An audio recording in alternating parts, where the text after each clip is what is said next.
దేవుని యొక్క వాక్యాన్ని మనం ధ్యానించుకుందామండి. చాలామంది బైబిల్ని బాగా చదవడం కంటే బైబిల్లో ఎన్నో తప్పులు ఉన్నాయని ఈ మధ్యకాలంలోనే కాదు, పూర్వకాలం నుండి కూడా బైబిల్ని తప్పుపడదామని బైబిల్ చదివేవారు ఉన్నారు.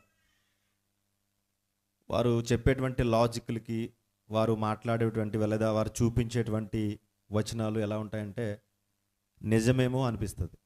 అంతగా వారు వచనాలు చూపిస్తూ ఉంటారు.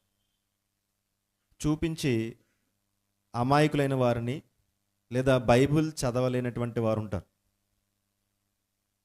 ప్రతిరోజు మన దైనందిన జీవితంలో బైబిల్ చదవడం అనేది మనకు ఒక అలవాటుగా ఉండాలి. కానీ అలా లేదు. ఒక టీ తాగుతున్నట్టుగా లేదా ఒక బ్రష్ చేస్తున్నట్టుగా, ప్రతిరోజు మనం స్నానం చేస్తున్నట్టుగా ఒక హ్యాబిట్గా మనకి బైబిల్ చదవడం అనేది ఉండాలి. దౌర్భాగ్యమైన విషయం ఏంటంటే, బాధాకరమైన విషయం ఏంటంటే, అన్ని అలవాట్లు ఉన్న మనకి బైబిల్ చదివే అలవాటు మాత్రం ఉండదు. అందుకోసం నిజానికి బైబిల్ని చదవవలసిన వారు మనము. కొంతమంది తప్పు పడదామన్న ఉద్దేశంతో, ఎలాగైనా క్రీస్తు మీద బురద చల్లాలన్న ఉద్దేశంతో క్రైస్తవులైన వారిని ఎలాగైనా మార్చేసి క్రైస్తవులైన వారే క్రీస్తుని అసహించుకునేలా చేసేయడానికి కొంతమంది అసంబంధాలు అంటారు. అసంబంధాలు అంటే పొంతన లేని విషయాలు, లేకపోతే బైబిల్లో రెండు వాక్యాలు చూపించి ఒకదానికొకటి వ్యతిరేకంగా ఉన్నవి, మీ దేవుడే ఇలా మాట్లాడాడు, ఒక చోట ఒకలా మాట్లాడాడు, మరొక చోట మరోలా మాట్లాడాడు అని కొన్ని వాక్యాలను చూపించి చాలామందిని బలహీనపరుస్తూ ఉన్నారు. అవన్నీ మనకి తెలుసుకోవాలి. మనం తెలుసుకుని వాటి గురించి మనం పరిశోధన చేయాలి. మనకు టైం దొరికినప్పుడల్లా మనకి మొబైల్ చూసుకోవడం, టైం దొరికినప్పుడల్లా మనము ఎంజాయ్ చేయడానికి చూస్తాం. కానీ అరే, నేను నమ్ముకున్న క్రీస్తు కొరకు నేనేం చేస్తున్నా, లేదా నేను నమ్ముకున్న క్రీస్తు కొరకు నేను ఎంతో కొంత బైబిల్ని పరిశోధించాలన్నటువంటి ఆలోచన నేటి కాలంలో ఎవరికి ఉండడం లేదు. చాలా బాధాకరమైన విషయం. సరే, ఒక వ్యక్తి చాలా అసంబంధాలు తీశాడు బైబిల్లో నుంచి. అలాంటి అసంబంధాలలో ఒక అసంబంధాన్ని చూద్దాం. ఏంటనంటే ఆదికాండం.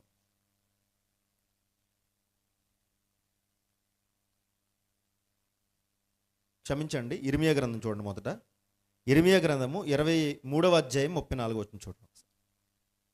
ఇర్మియా గ్రంథము 23వ అధ్యాయం 34వ వచనం.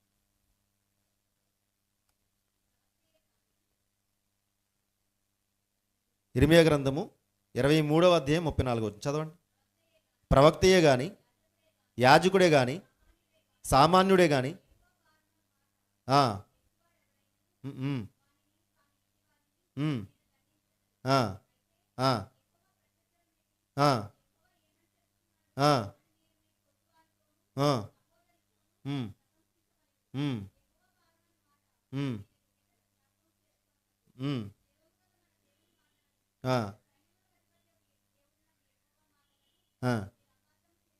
చూడండి 16వ అధ్యాయం 17వ వచనం చూడండి. ఇర్మియా గ్రంథం 16వ అధ్యాయం 17వ వచనం.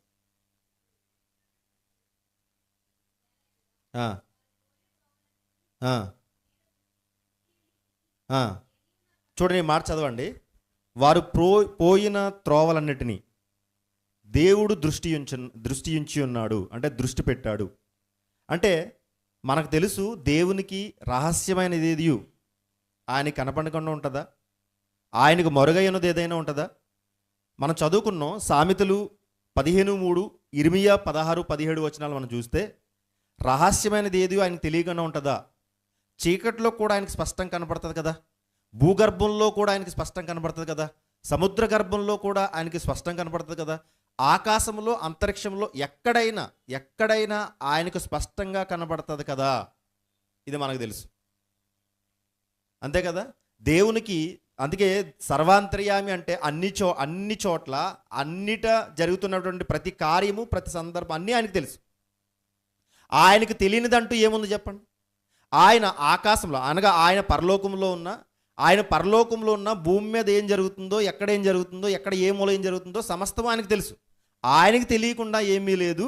ఆ వచనాలే ఇర్మియా 16-17, సామెతలు 15:3 చెప్తున్నారు. అయితే మరొక చోట చూద్దాం. ఆదికాండం 11:5 వచనం చూడండి. ఆదికాండం 11వ అధ్యాయం 5వ వచనం.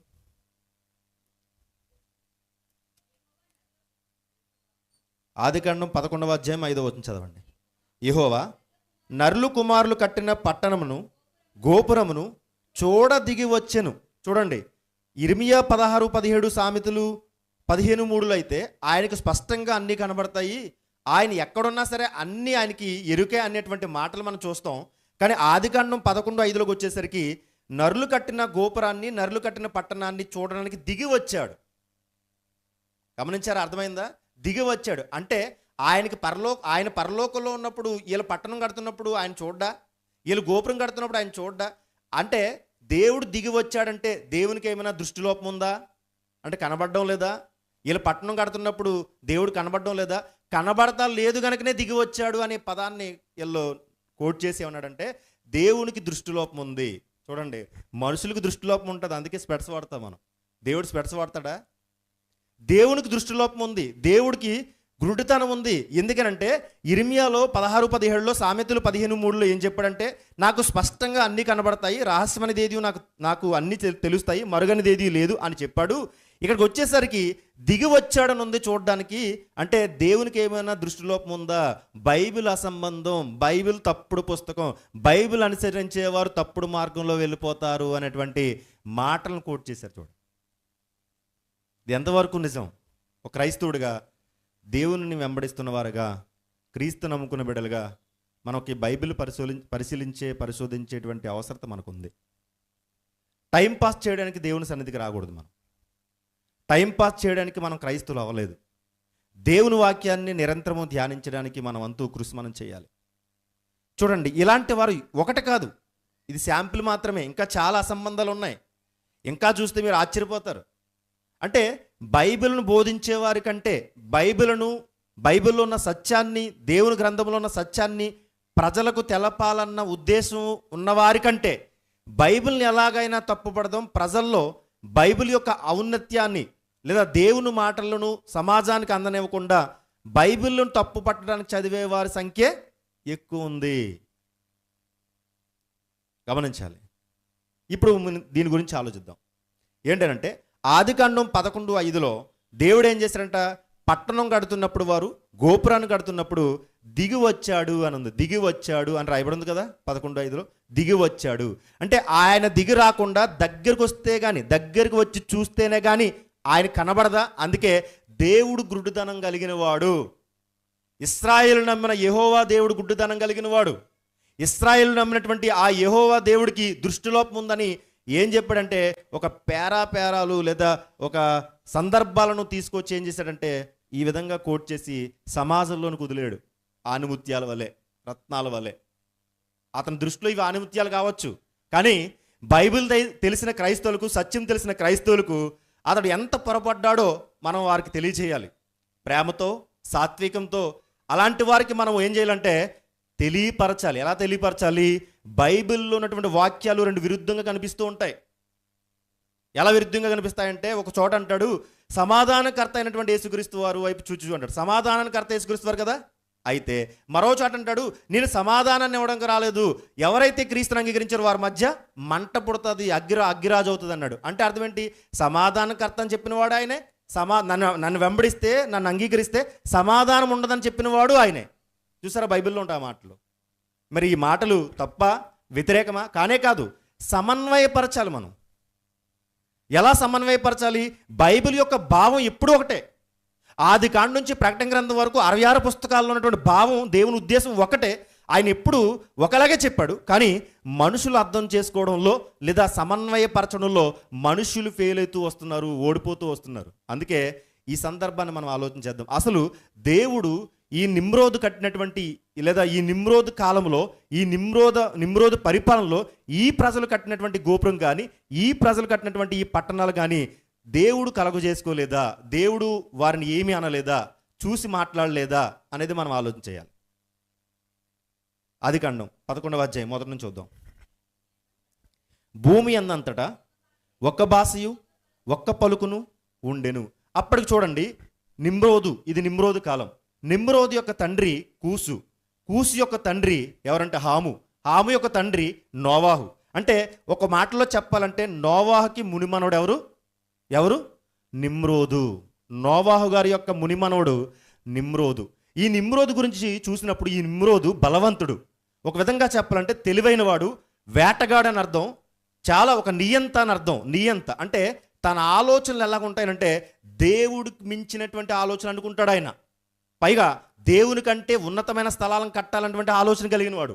ఈ నిమ్రోదు పరిపాలనలో ప్రజలందరూ కూడా ఈ నిమ్రోదు మాట విని ఏం చేశారనంటే చూడండి, వారు తూర్పున ప్రయాణమై పోవుచుండగా సీనారు దేశమందు ఒక మైదానం వారికి కనబడింది. సీనారు దేశమందు అని అంటే అక్కడ ఏముందంటే మెసపతోమియా. మన అందరికీ తెలుసు ప్రారంభ ప్రాచీన నాగరికత మెసపతోమియా అనేటువంటి నాగరికత. ఎందుకంటే అక్కడ అంత నాగరికత వర్ధిల్లింది, లేకపోతే ప్రజలందరూ అక్కడే ఉండాలని ఎందుకు అనుకున్నారనంటే అక్కడ ఉండడానికి గల ప్రధాన కారణం రెండు నదులు ఉన్నాయి. రెండు ప్రధాన నదులు ఉన్నాయి అక్కడ. ఆ రెండు ప్రధాన నదులు ఉండడం వల్ల, నీరు పుష్కలంగా ఉండడం వలన ప్రజలందరూ అనుకున్నారు, ఈ ప్రజలు అనుకున్నారు మనం ఇంకెక్కడికి పోవాల్సిన అవసరం లేదు, మనకు కావాల్సిన నీళ్లు ఉన్నాయి, పంటలు పండించుకోవడానికి నీళ్లు ఉన్నాయి, తినడానికి పుష్కలంగా ఉంటుంది, ఇక్కడి నుంచి మనం ఎక్కడికి వెళ్ళిపోయినా మనకి ఏ ఉపయోగం ఉండదు, కాబట్టి ఈ నదుల దగ్గరే మనం ఉండిపోదాము అనేటువంటి ఆలోచన వీరికి వచ్చింది. అదే చెప్తున్నాడు చూడండి ఇక్కడ. వారు తూర్పున ప్రయాణమై పోవుచుండగా సీనారు దేశమందు ఒక మైదానం వారికి కనబడెను. అక్కడ వారు నివసించి మనం ఇటుకలు చేసి బాగుగా కాల్చుదాము రండని ఒకరితో ఒకడు మాట్లాడుకున్నారు. ఇటుకలు పరిచయం చేసిందే. ఈరోజు మనం ఇటుకలు చూస్తాం కదా, బ్రిక్స్ ఇటుకలు, మట్టితో తయారు చేసినటువంటి ఇటుకలు చూస్తాం కదా. ఆ ఇటుకలకి పునాది వేసింది, ప్రారంభపు తయారు చేసింది ఎవరు? వీళ్ళే, ఈ ప్రజలే. ఇటుకలు తయారు చేశారట, మట్టితో తయారు చేసి బాగా కాల్చి ఆ ఇటుక మధ్య మరొక ఇటుక మధ్య ఏం చేశారంటే మట్టితో ఎత్తైనటువంటి, అప్పట్లోనే చూడండి టెక్నాలజీ లేకపోయినా మాన్యువల్గా ఎత్తైన ఒక గోపురం కట్టారు. ఎత్తైన గోపురం, చిన్నదనుకోకండి, చాలా పెద్దది అది, ఎత్తైన గోపురం. అది ఎత్తైన గోపురం కట్టారట. చూడండి చెబుతున్నాడు, రాళ్లకు ప్రతిగా ఇటుకలను, అడుసునకు ప్రతిగా మట్టికిలను వారికి ఉండెను. మరియు వారు మనము భూమి అందంతటా చెదిరిపోకుండా ఒక పట్టణమును ఆకాశమునంటూ శిఖరము గల ఒక గోపురమును కట్టుకొని, వీరు ఆలోచన చూడండి. ఓకే, వీరు ఇటుకలు తయారు చేసుకోవడం తప్పు కాదు, వీరు గోపురం కట్టడం తప్పు కాదు, వీరు పట్టణాలు కట్టుకోవడం, అభివృద్ధి చెందడము తప్పు కాదు. దేవుడే చెప్పాడు కదా, ఆదికాండం ప్రారంభపు అధ్యాయంలో ఏమన్నాడు? మీరు ఫలించి అభివృద్ధి చెందండి అని దేవుడే చెప్పాడు. మంచిదే. ఏమండి, మనుషులందరూ టెక్నాలజీ పరంగా అభివృద్ధి చెందడం అనేది దేవుని చిత్తమే, లేదా దేవుని ఇష్టమే. కానీ ఇక్కడ ఒక మాట ఉంది, ఏంటంటే ఏమన్నారు అక్కడ? మరియు వారు మనం భూమి ఎందంతటా చెదిరిపోకుండా, ఈ మాట నోట్ చేసుకోవాలి, చెదిరిపోకుండా అంటే అర్థం ఏంటి? ఈ నదులున్నాయి, మంచి వాటర్ ఉంది, పుష్కలంగా ఇక్కడ వాటర్ దొరుకుతుంది, నీళ్లు దొరుకుతున్నాయి, పంటలు పండించుకోవచ్చు, ఇక్కడే పట్టణాలు కట్టుకుని ఇక్కడే ఉండిపోవచ్చు అనేటువంటి ఆలోచనను దేవుడు ఇష్టపడడం లేదు. ఎందుకంటే దేవుడు ఏమన్నాడు? మీరు ఫలించి అభివృద్ధి పొందాలి, విస్తరించాలి. కేవలము ఈ రెండు నదుల దగ్గరే మీరు ఆగిపోకూడదు. ఎందుకనంటే ఆదాము దగ్గర ప్రారంభించినటువంటి ఈ యొక్క మనుషుల యొక్క అభివృద్ధి చూడండి, నోవాహు జల ప్రళయంలో ఏమైపోయిందంటే అక్కడతో నోవాహు కాలం వరకు ప్రజలందరూ బలాత్కారాలు అయిపోవడం చేత, దేవుని దృష్టికి వ్యతిరేకులు అయిపోవడం చేత, నరులు చెడితనం భూమి మీద గొప్పదైపోవడం చేత దేవుడు జలప్రలయం రప్పించి ఆ జలప్రలయంలో 8 మంది మాత్రమే బ్రతికారు, మిగతా వాళ్ళందరూ చనిపోయారు. మరలా నోవాహు గారి నుంచి, నోవాహు కుటుంబం నుంచి స్టార్ట్ చేశాడు. మరలా జనరేషన్ స్టార్ట్ చేసిన తర్వాత నోవాహు, హాము, కూసు, నిమ్రోదు, 4వ వాడైనటువంటి నిమ్రోద్ దగ్గర వచ్చేసరికి మరలా వీరి ఆలోచన అయిపోతుంది, మరలా ఇక్కడ ఉండిపోదాం, ఇక్కడే ఉండిపోదాం, చెదిరిపోవద్దు అనేటువంటి ఆలోచన మరలా 4వ వాడి దగ్గర వచ్చి ఆగిపోయేలా కనబడుతుంది. అప్పుడు దేవుడు ఏం చేశారంటే వీరు ఇక్కడే ఉండిపోయి ఈ నదుల దగ్గర ఉండిపోతే మొత్తం భూమినంతా విస్తరింపజేసి, మొత్తం భూమిని ఆక్రమించి, అదే మొత్తం భూమినంతా అభివృద్ధి పరచడానికి, లేకపోతే మొత్తం భూమిని ఎలా నిండిస్తారనేటువంటి ఆలోచన దేవుని కలిగి ఉండి ఏం చేశారంటే ఆయన చూడండి ఏం మాట్లాడుతున్నాడు. 4వ వచనం, మరియు వారు మనం భూమి ఎందంతటా చెదిరిపోకుండా ఒక పట్టణమును ఆకాశమునంటూ శిఖరమును గల ఒక గోపురమును కట్టుకొని పేరు సంపాదించుకుందాము రండని మాట్లాడుకొనిచుండగా, చూడండి, మనం భూమి ఎందంతటా చెదిరిపోకుండా ఒక పట్టణమును ఆకాశమునంటూ శిఖరము గల.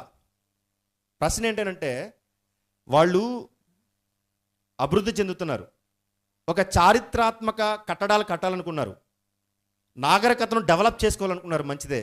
మరి ఎందుకు దేవుడు వ్యతిరేకించాడు? ఎందుకు వీళ్ళని ఆపేయాలనుకున్నాడనంటే కారణాలు ఉన్నాయి ఇక్కడ. దేవుడు ఎందుకు వీళ్ళ భాషను తారుమారు చేసి ఇక్కడ నుంచి చెదరగొట్టాలని దేవుడు ఆలోచన ఎందుకో తెలుసా? భూమిని విస్తరింపచేయాలి.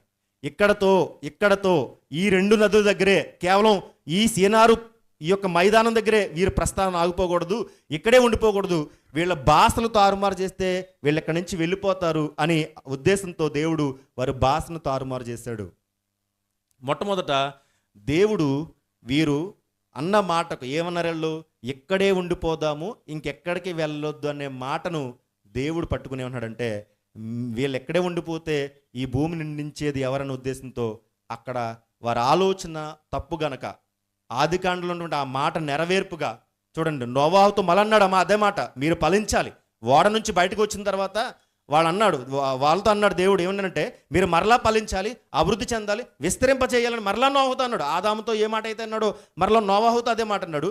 అయితే 4వ వాడైనటువంటి నిమ్రోద్ దగ్గరికి వచ్చేసరికి మరలా ఆలోచన అనేది మారిపోతుంది. అక్కడే ఉండిపోదాం అనుకున్నారు, అక్కడే ఉండిపోయి పేరు సంపాదించుకుందాం, ఎత్తైన గోపురం కడదాం, ఎత్తైన టవర్ కడదాం.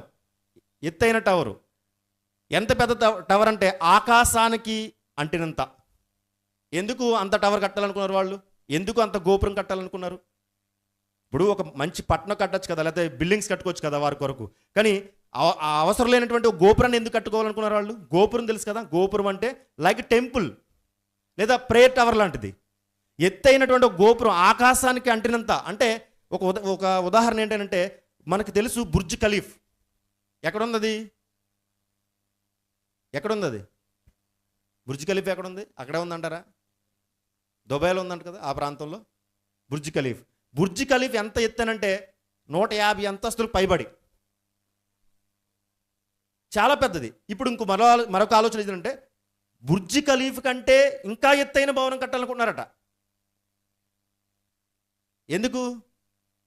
చూడండి, ఇక్కడ కూడా ఒక ఎత్తైన గోపురం కట్టారు. ఎందుకు ఎత్తైన గోపురం కట్టారని అంటే వీరి ఆలోచన, మా పితరులు జలప్రలయం వచ్చి చచ్చిపోయారు, జలప్రలయం వచ్చిందంటే మరలా మేము ఎక్కడికి వెళ్ళిపోవాలి, అందుకే జలప్రలయం వచ్చినా సరే మేము బ్రతకాలంటే జలప్రలయం కంటే, అంటే జలప్రలయం వచ్చినటువంటి ఆ ఎత్తు నీళ్లు కంటే ఇంకా ఎత్తైన గోపురం కట్టుకోవాలన్నటువంటి ఆలోచన. అంటే వారు పితరులకు వచ్చినటువంటి జలప్రలయాన్ని బట్టి వీరు భయపడి ఒక ఎత్తైన గోపురం కడితే ఆ గోపురంలోకి వెళ్ళిపోవచ్చు అనేటువంటి ఆలోచన ఒకటే. మరొక ఆలోచన ఏంటో తెలుసా? ఇక దేవుడి దగ్గరికి మనం కాదు, దేవుడే మన దగ్గర రావాలి, ఈ గోపురం గుండా వస్తాడనేటువంటి ఆలోచన మరొకటి. మొత్తానికి గోపురం కట్టారు. అయితే దేవుడు ఆ మనుషులను చెదరగొట్టేశాడు. అవును కదా, ఆ మనుషులను చెదరగొట్టేశాడు. అయితే మనుషులను చెదరగొట్టాడు, మనసులు చెదరపోలేదు. గుర్తుపెట్టుకోవాలి. మనుషులను చెదరగొట్టాడు కానీ మనసులు చెదరపోలేదు. అంటే అర్థం, మనసులు చెదిరిపోలేదు అనడానికి నేటి కాలంలో కూడా చూడండి, ఈరోజు చర్చి కట్టారంటే ఎత్తైన టవర్ కట్టాలి.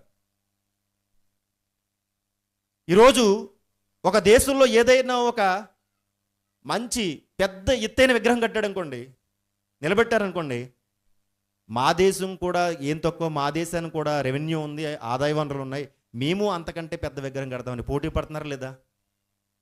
అంటే మా దేశంలో కూడా చెప్పుకోదగ్గ ఒక విగ్రహం ఉండాలి, మా దేశంలో చెప్పుకోదగ్గ ఒక కట్టడం ఉండాలని ఈరోజు దేశాల మధ్య పోటీ ఉంది.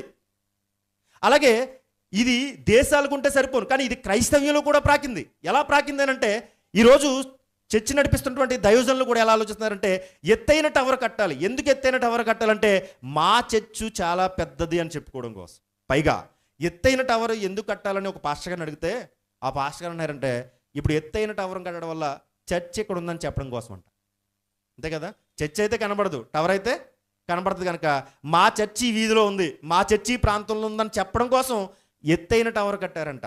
వారికి అడిగే ప్రశ్న ప్రేమతో ఏంటో తెలుసా? ఎత్తైన టవర్ కడితే మీ చర్చి తెలుస్తుందా? మీ చర్చిలో మంచి సాక్ష్యం కలిగిన వారు జీవిస్తే మీ చర్చి అందరికీ తెలుస్తుందా?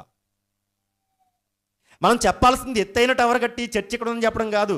చర్చిలోకి వస్తున్న వారందరూ మంచి సాక్ష్యం కలిగి ఉండి, దైవజనులుగా మంచి సాక్ష్యం కలిగి ఉండి జీవిస్తే ఆ సాక్ష్యము అందరికీ తెలిసి ఇక్కడ చర్చ్ ఉంది. ఈ వీధిలోకి వెళ్ళామనుకోండి మంచి సాక్ష్యం కలిగిన మనుషులు ఉన్నారండి, ఆ పేటలోకి వెళ్ళామనుకోండి ఆ చర్చిలోకి వెళ్తున్న వారు అందరూ మంచిగా ఉన్నారండి. ఆ సాక్ష్యం ద్వారా ప్రపంచానికి తెలుస్తావా, లేదా ఎత్తైన టవర్ కట్టి ప్రపంచానికి తెలుస్తావా?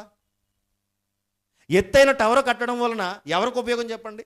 ఎత్తైన టవర్ కట్టడం వల్ల మన చర్చికి ఒక పేరు వస్తుందేమో. చూడండి, వీళ్ళు కూడా ఎత్తైన గోపురం కట్టి ఏం సంపాదించుకోవాలనుకున్నారు? పేరు సంపాదించుకోవాలనుకున్నారంట. పేరు సంపాదించుకోవాలనుకోవడం ప్రారంభంలోనే మొదలైంది.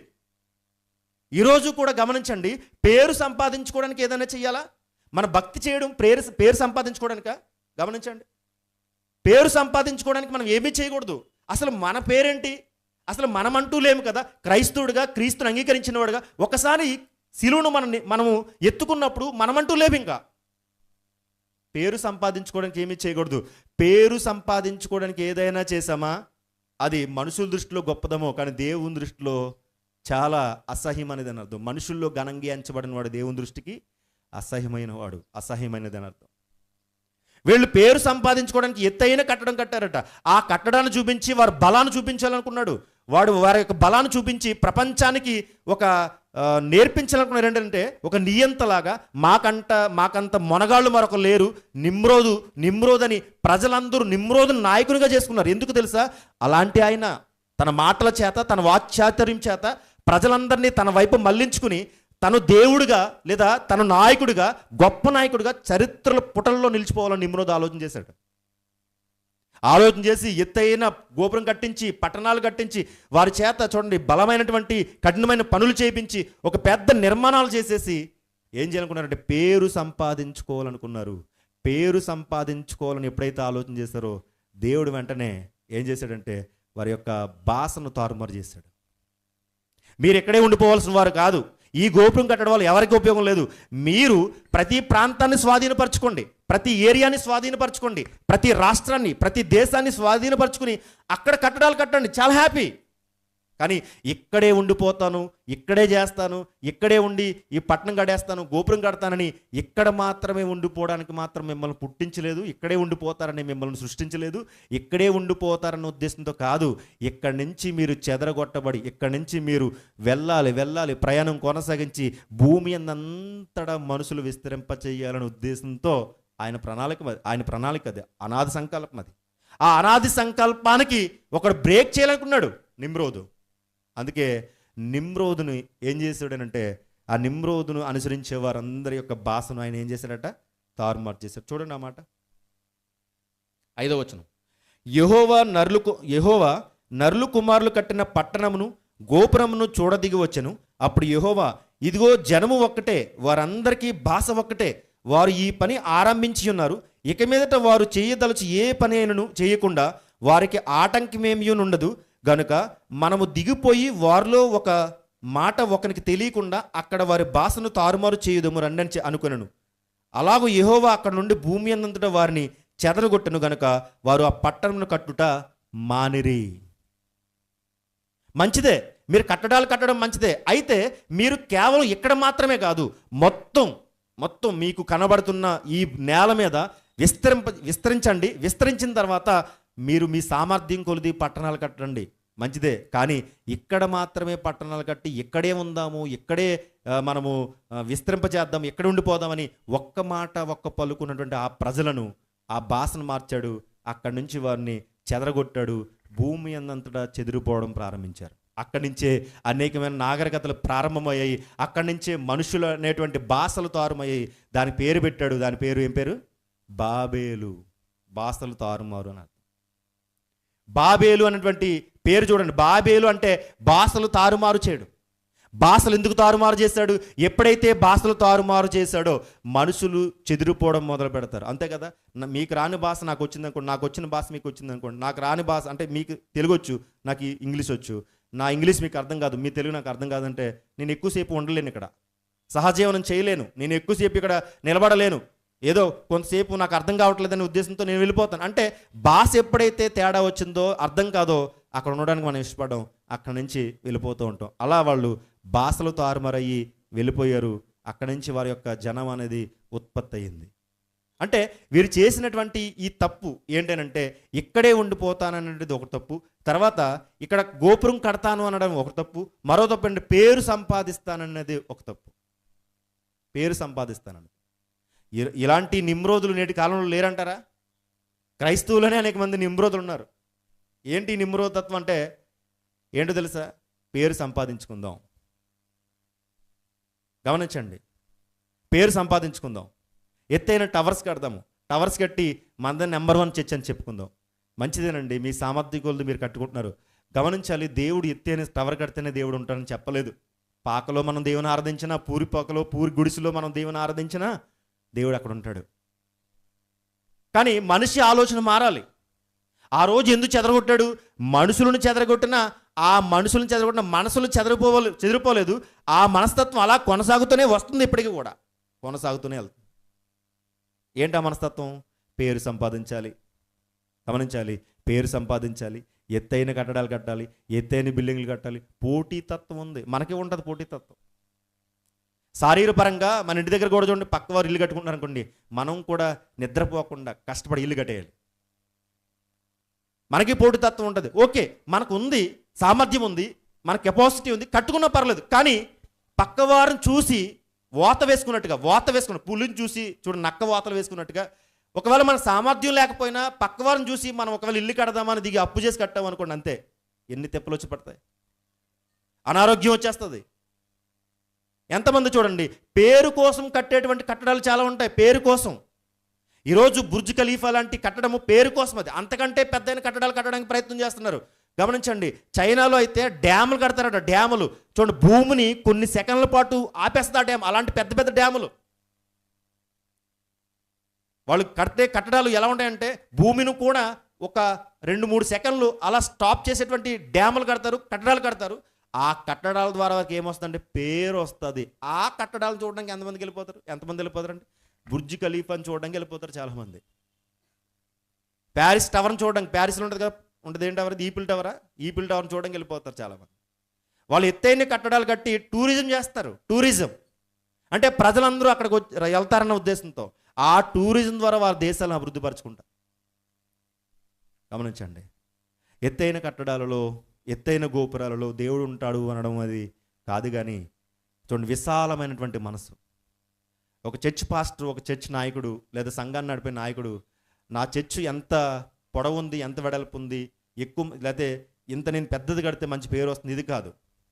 ఒక విశ్వాస జీవితంలో ఆ భక్తి జీవితం, ఆ భక్తి ఎంత పొడవు ఉంది, ఎంత వెడల్పు ఉందని బైబిల్ అనే టేప్ ద్వారా కొలాలి. అవునా కదా? చర్చిని కొలవడం కాదు, ఇన్ని అడుగులు ఉండాలి, 70 అడుగులు ఉండాలి, 100 అడుగులు ఉండాలి, ఈ చర్చిని చూసి అందరూ మంచిదనుకోవాలి, బాగా కట్టారనుకోవాలి, ఇది కాదు. ఒక విశ్వాస జీవితంలో బైబిల్ అనే టేపు ద్వారా ఏం కొలాలి? అతని యొక్క ఆధ్యాత్మిక జీవితం ఎంత ఉంది, ఎంత తక్కువ ఉంది, ఎంత ఎక్కువ ఉంది, ఇలా ఈ కొలత ఉండాలి ఒక నాయకుడికి. గమనించండి. కానీ ఈరోజు చర్చిల కట్టడాలలో, ఎత్తైన కట్టడాల్లో, పట్టణాలు కట్టడాల్లో ఈరోజు చాలామంది ఏం చేస్తారంటే నిమగ్నులై. గమనించండి, అబ్రహాముకి ఆ ఛాన్స్ లేదంటారా? అబ్రహాంకి ఆ అవకాశం లేదంటారా? అబ్రహాంకి ఆ అవకాశం ఉంది. అబ్రహాముతో అన్నాడు దేవుడు, ఇదిగో నీకు కనిపించే నేలంతా నీదే, నీ ఇష్టం అంటే. ఆయన కట్టలేడంటారు అబ్రహాం గారు. చాలా తెలివైనటువంటి ఆయన, విశ్వాసుల తండ్రి, చాలా భక్తిపరుడు, దేవుడు ఏం చెప్పినా చేయగలిగేటువంటి మంచి వ్యక్తిత్వం కలిగిన వాడు ఆయన అబ్రహాం గారు. అబ్రహాం గారు కట్టలేడా? కట్టగలరు. కానీ అబ్రహాం కట్టాడా? అబ్రహాం కట్టకుండా ఒక గుడారం వేసుకుని ఆ గుడారంలో ఉంటుంటాడు కదా. ఈ భూమి మీద కట్టడాలు ఎంతకాలము? 70-80 ఏళ్ళు ఉంటే ఆ తర్వాత మనం చూడలేము. ఎవరైనా ఇది అశాశ్వత జీవితం, తాత్కాలికమైన జీవితం. గమనించండి, తాత్కాలికమైన జీవితానికి ఎందుకు అంత పెద్ద పెద్ద కట్టడాలు అనుకుని ఒక గుడారం వేసుకుని ఆయనంట పునాదులు గల ఆ పట్టణం కొరకు ఎదురు చూస్తాడు. పునాదులు ఉన్నాయి పరలోకానికి, భూమికి, లేదా మనం ఉన్నటువంటి ఈ కట్టడాలు ఇవి శాశ్వతమైనవి కావు. శాశ్వతమైనది ఏంటి? పరలోకం అన్నాడు. గమనించాలి. ఇప్పుడు ఈ మాటలు చూసుకుని ఈ మాటలను కోట్ చేసి ఏమన్నాడంటే, అదిగో దేవుడు ఇర్మియా గ్రంథంలో ఉన్నటువంటి, ఇర్మియా గ్రంథంలో సామెతల గ్రంథం 15వ అధ్యాయం 3వ వచనంలో ఉన్నటువంటి మాటలు తీసుకుని, దేవుడికి అన్నీ తెలుసు కదా, ఆయన సర్వాంతర్యామి కదా, ఆయనకి స్పష్టంగా అన్నీ కనబడతాయి కదా, చీకట్లో కూడా స్పష్టంగా కనపడుతుంది కదా, మరి ఆయన ఈ గోపురాన్ని, ఆదికాండం 11వ అధ్యాయం 5వ వచనంలో ఉన్నటువంటి ఈ గోపురాన్ని, ఈ పట్టణాన్ని చూడడానికి ఎందుకు దిగొచ్చాడు అంటే, ఆయనకి అక్కడి నుంచి కనబడలేదా? దగ్గరికి వస్తేనే కనబడుతుందా? కాబట్టి ఈ బైబిల్ అసంబంధం, ఈ తప్పుడు పుస్తకం దేవుడు గుడ్డివాడు అని పెట్టాడు టైటిల్. దేవుడు గుడ్డోడు అంట. ఈ గుడ్డోడు చెప్తున్నాడు మనకి. ఈ గుడ్డోడు ఏమన్నాడు? దేవుడు గుడ్డోడు. దేవుడు ఏంటంటే దేవునికి కనబడలేదు కనుకనే దిగొచ్చి చూశాడు. అంతే కదా. మనం కూడా ఏం చేస్తాం? పైనుంచి కనబడలేదు మనకేం చేస్తాం? కిందకు వచ్చి చూస్తాం కదా. కొన్నిసార్లు బైబిల్ సరిగ్గా కనిపించదు, స్పెట్స్ పెట్టుకుంటాం. కారణం, స్పెట్స్లో ఆ యొక్క కలజోడులో ఏం పెడతాడంటే మిర్రర్ పెడతారు కదా, భూతద్దం. అప్పుడు స్పష్టంగా కనబడతాయి అక్షరం. దేవునికి ఏమైనా అలాంటి లోపం ఉందా? దేవుడికి ఏమైనా దృష్టిలోపం ఉందా? అసలు కానే కాదు కదా. గమనించండి, ఈయన అలా చెప్పాడు. అయితే దేవుడు మరి ఈ విషయంలో పట్టించుకున్నాడా లేదా? దేవుడు దీర్ఘశాంతం గలవాడు. దేవుడు దీర్ఘశాంతం గలవాడు. నరులు చేసేటువంటి ప్రతి కార్యాన్ని ఆయన చూస్తాడు. అయితే కొన్ని సందర్భాల్లో ఆయన దీర్ఘశాంతం వహించి ఓకే చూద్దాం ఎక్కడి వరకు వెళ్తుందో అన్నటి విధంగా ఆయన సమయం వచ్చినప్పుడు ఖచ్చితంగా ఆయన కలగజేసుకుంటాడు. కలగజేసుకోకుండా మాత్రం ఉండడు.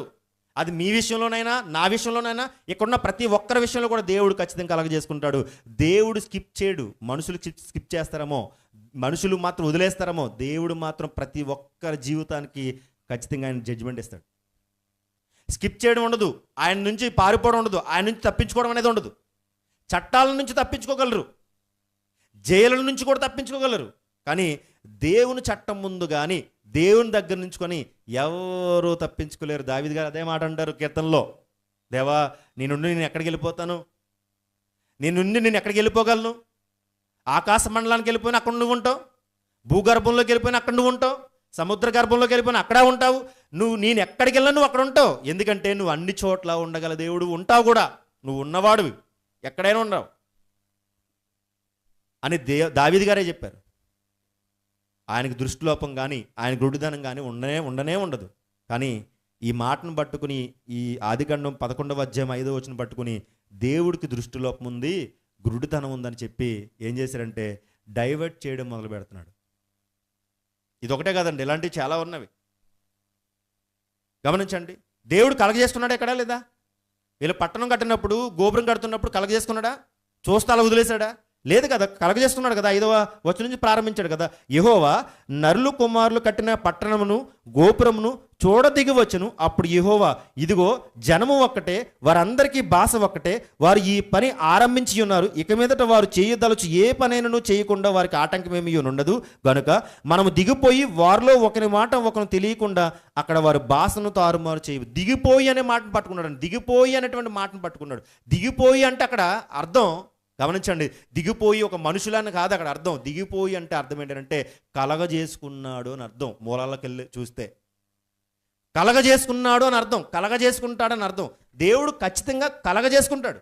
ఎందుకంటే ఆయన చిత్తానికి వ్యతిరేకంగా ఏది జరిగినా ఖచ్చితంగా కలగజేసుకుంటాడు. ఇది గమనించాలి మనం. ఆయన చిత్తానికి వ్యతిరేకంగా ఏది జరిగినా, అది వ్యక్తిగత జీవితమైనా, వ్యక్తిగత జీవితంలో కూడా ఆయన చిత్తానికి ఏది జరిగినా ఖచ్చితంగా కలగజేసుకుంటాడు. ఆయన కలగజేసుకోకుండా ఏది జరగదు. ఆయన కలగజేసుకున్నాడు కాబట్టే ఇంకా మనం స్టిల్ బ్రతికున్నాం. ఆయన కానీ చూడకుండా వదిలేశాడా? మనం బ్రతికుండం. ఆయన కలగజేసుకుంటాడు. ప్రతి వేకువజామున మనం లేస్తున్నామంటే, కళ్ళు తెరుస్తున్నామంటే ఆయన కలగజేసుకున్నాడు కాబట్టే. ఆయన కలగజేసుకోకపోతే మనం బ్రతికి బట్ట కట్టలేం. అంటాడు, నీ సెలవు లేనిదే భోజనం చేయలేను, నీ సెలవు లేనిదే పానము చేయలేను అన్నప్పుడు ఆయన కలగజేసుకోకుండా ఏది జరగదు. ప్రతిదీ ఆయన కలగజేసుకుంటాడండి. గమనించండి, ఇలాంటి అసంబంధాలు ఎన్నో రాశారు. వీటన్నిటినీ మనం అందరూ ఆలోచన చేయాలి, మీరందరూ ఆలోచన చేయాలి.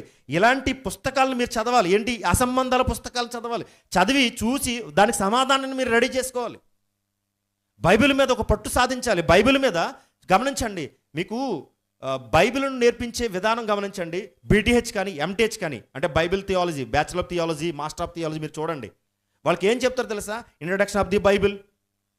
ఆ బైబిల్లో మరలా సబ్ టైటిల్స్. బీటీహెచ్ గమనించండి, ఫస్ట్ ఇయర్లో సబ్జెక్టులు చూసినప్పుడు బీటీహెచ్లో వారి యొక్క ఇంట్రడక్షన్ బైబిల్ చూసినప్పుడు బైబిల్ను ఎంత కూలంకషంగా ఎంత వివరంగా వారికి నేర్పిస్తారు తెలుసా? ఓకే, మనకి ఎటువంటి ట్రైనింగ్స్ లేవు, కరెక్టే. కానీ మీరు ఖాళీ ఉన్నప్పుడల్లా ఖచ్చితంగా ఆదికాండం నుంచి ప్రకటన గ్రంథం వరకు దేవుడు ఏం మాట్లాడాడు, దేవుడు ఎలా కలగజేసుకుంటున్నాడు, దేవుడు ప్రతిదీ కలగజేసుకుంటాడో లేదా అనే సందర్భాలను మీరు చూస్తూ చదువుకుంటూ ముందుకు వెళ్ళాలి. దేవుడు కలగజేసుకుంటాడు, కానీ మీరు కలగజేసుకుంటున్నారా? బైబిల్ విషయంలో, దేవుని మాటల విషయంలో మీరు కలగజేసుకుంటున్నారా? దేవుని వాక్యాన్ని నిరంతరము పరిశోధించేవారుగా ఉన్నారా? బెరయా పట్టణస్థుల గురించి మాట్లాడుతూ అపోస్తుల కార్యంలో బెరయా పట్టణస్థులంట వాక్యం చెప్పేటప్పుడు అలాగున్నవో లేవో పరిశీలించి పరిశోధించారు. అంటే అలాగున్నవో లేవో చూస్తున్నప్పుడు వారు అన్నారు గొప్పవారు, గనులు అని మాట్లాడాడు. అంటే బైబిల్ చెబుతున్నప్పుడు మనం ఏం చేయాలంటే అటెన్షన్లో ఉండాలి. నిర్లక్ష్యంగా అస్సలు ఉండకూడదు. దేవుని సన్నిధిలో నిర్లక్ష్యంగా ఉన్నామా గుర్తుంచుకోండి, చాలా ఇబ్బంది పడతాం. తర్వాత తీవ్రమైన పరిణామాలు ఎదురు చూస్తాం. దేవుని సంఘములో నిర్లక్ష్యంగా ఉండకూడదు.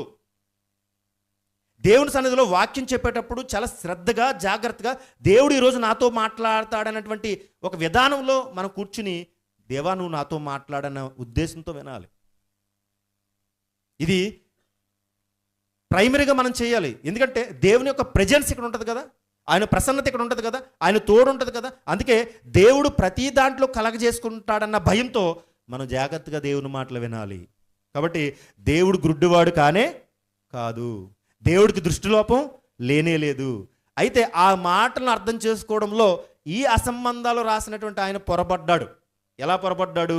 దిగి వచ్చాడనేటువంటి మాటకు ఆయన ఏమనుకున్నాడంటే, దేవుణ్ణి ఒక మనిషిలాగా ఆలోచన చేసుకుని ఆయన కనబడదు, కళ్ళకు కళ్ళజబ్బు ఉంది, లేకపోతే గురుడితనం ఉందన్నటువంటి మాటను అపార్థం చేసుకుని, దిగి వచ్చాడనే మాటను అపార్థం చేసుకుని, దేవుడికి దృష్టిలోపం ఉందని టైటిల్ పెట్టి ఏమన్నాడంటే, దేవుడికి అన్నీ కనబడవు, కొన్నే కనబడతాయని పెట్టాడు. దేవుడికి అన్నీ కనబడతాయి, కొన్ని కాదు. ఆయన కనబడతాడు, రాసినోడు కనబడతాడు. ఏమేమి రాశాడో అన్నీ తెలుసు. ఆయన అన్నీ కలగజేసుకుంటాడు. ఆయన కలగజేసుకోకుండా ఏది జరగదు. కాబట్టి ఆలోచన చేయండి. నిమ్రోదు టైంలో ఆ ఎత్తైన గోపురం కడుతున్నప్పుడు, ఆ పట్టణాలు కడుతున్నప్పుడు దేవుడు కలగజేసుకుని వారిని చెదరగొట్టి భూమి అంతటా విస్తరింపజేయండి. మీరు ఒక్క జనముగా ఉండిపోవాలని నా ఉద్దేశం కాదు. మీరు వంశాలుగా వృద్ధి చెందాలి, పట్టణాలుగా వృద్ధి చెందాలని దేవుడు కోరుకున్నాడు కనుక అక్కడి నుంచి వారిని చెదరగొట్టేశాడు. కాబట్టి ఆలోచించండి. ఎలాంటి అసంబంధాలను మనము వీలైనప్పుడల్లా మనం ఆలోచించేద్దాం. బైబిల్ను బయటవారు ఎంత తప్పుగా చిత్రీకరించి దేవుని యొక్క ఔన్నత్యాన్ని తగ్గిస్తున్నారో మనకు అర్థం కావాలి. ఆ ఉద్దేశం అదంటే బైబిల్ చదివేటువంటి విధానం. అంతే తప్ప వస్తున్నాం వెళ్ళిపోతున్నాం అనేటువంటి ధోరణి మనకు ఉండకూడదు. వచ్చిన తర్వాత మనము జాగ్రత్తగా ఆ మాటలు వినాలి. ఎంతమంది మీరు నోట్ బుక్స్ తెచ్చుకున్నారు రాయడానికి? చాలామంది స్టూడెంట్స్ ఉన్నారు, వారి దగ్గర నోట్ బుక్స్ కనబడతలేదు. కేవలం ఎందుకు నోట్ బుక్ కనబడతలేదు? రాసుకోవాలి. ఎందుకు రాసుకోవాలి? చూడండి ఎంత కష్టపడి ఇక్కడ చెప్తారు తెలుసా. ఇక్కడ చెబుతున్నప్పుడు ప్రతి మాటను మీరు రాసుకోవడానికి ప్రయత్నం చేయాలి.